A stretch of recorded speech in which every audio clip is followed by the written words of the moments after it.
జాతిపిత మహాత్మా గాంధీ గారి వర్ధంతి సందర్భంగా ఆ మహనీయునికి నివాళులర్పించడం జరిగింది.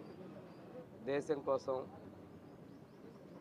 స్వాతంత్రం కోసం కృషి చేసినటువంటి గొప్ప మహనీయులు, జాతి మొత్తం కూడా జాతిపితగా పిలుచుకున్నటువంటి మహాత్మా గాంధీ గారికి ఆ రోజు జరిగినటువంటి మరణం అనేది కొంచెం బాధాకరమైనటువంటి సంఘటన. ఆ కాల్పుల్లో చనిపోవటం ఏదైనప్పటికీ ఆ మహనీయుని యొక్క త్యాగాల్ని, అహింసావాదంతో ముందు చేసిన విషయాన్ని మరొకసారి మనం గుర్తు చేసుకుంటూ ఆ మహనీయునికి నివాళులు అర్పిస్తున్నాం.